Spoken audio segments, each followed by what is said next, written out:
Ayon sa balita ng Ring Magazine, Bivol versus Benavides is close to being finalized for this summer.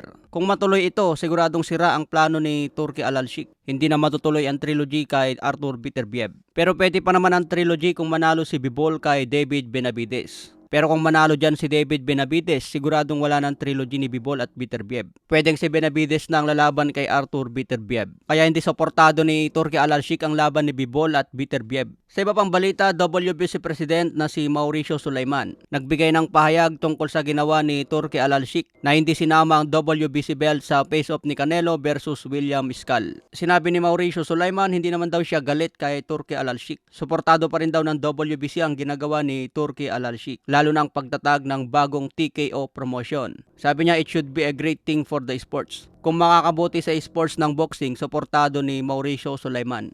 Hindi naman siya nabigay ng pagkadismaya kung bakit inayawan ang WBC. Sa iba pang balita, Edgar Berlanga sinabi na ang tatlong mga kalaban niya yung 2025. Target si Jaime Munguia, Caleb Plant at si Jermall Charlo. Maganda itong listahan ni Edgar Berlanga dahil makikita tayo dito ng matinding pukpukan. Nasubukan na ang panga ni Berlanga kontra Canelo Alvarez. Kaya maganda makita natin Munguia versus Berlanga. Samantala, balitang UFC tayo mga tol, natalo kahapon si Alex Pereira. Dedepensahan ni Alex Pereira ang light heavyweight championship belt laban kay Magomed Ankalaev. Pero sa kasamang palad mga tol, natalo si Alex Pereira via unanimous decision. Nagrogi si Alex Pereira pagdating sa round 2. Kamuntika na siyang bumagsak. Magaling din sa boxing si Alex Pereira mga tol. Pero sa naging laban niya kay Ankalaev, medyo na-outbox talaga si Alex Pereira. Si Magomed Ankalaev na ngayon ang bagong UFC light heavyweight champion. Sa ngayon may kartada ito na 20 wins at may isang talo. Pero sinabi naman ni Magomed Ankalaev mga tol, gusto niya ang rematch kay Alex Pereira. Nagbigay din ng payag si Alex Pereira at ito rin ang gusto niyang mangyari. Rematch kagad